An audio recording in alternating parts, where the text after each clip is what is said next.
Bir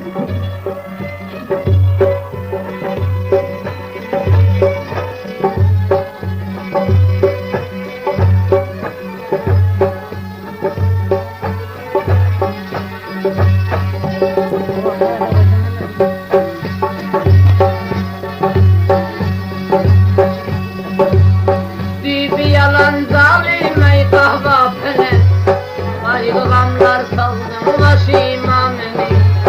Hiç görmedim senin kemin burçana, bu güller girmez dağ dişime benim.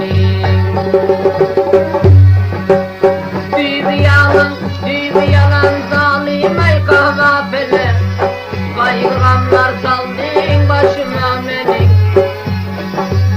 Hiç görmedim seni kemin burçan, bu güller girmezse dişime beni.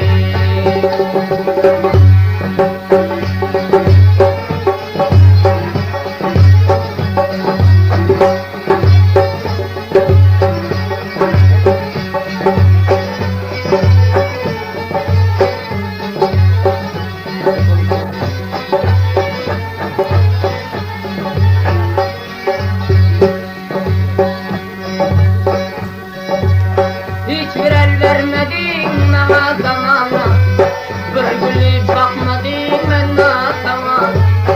Şirin cep dostumdan ettin bigana, hiç bakmadın kanı başıma benim.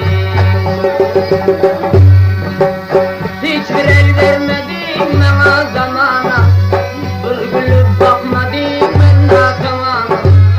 Şirin cep dostumdan ettin bigana, bakmadın gönül başıma benim, rahmetmedin gözde yaşıma benim.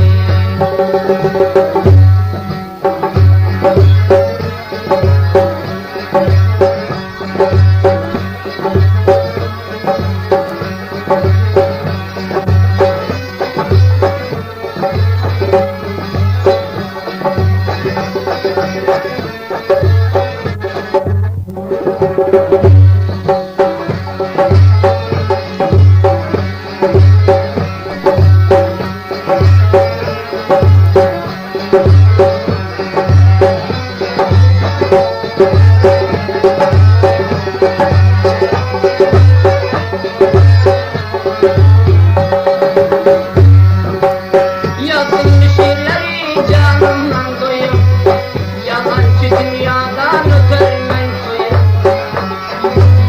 Düştüm dikmama karını koyup, rahmetmedi gözde yaşına benim. Yazın şiirleri canımdan doyup, ötermen dünyadan ötermen koyup. Bakırsan yermen şamlı zaman, şükürler girmezse dişime benim.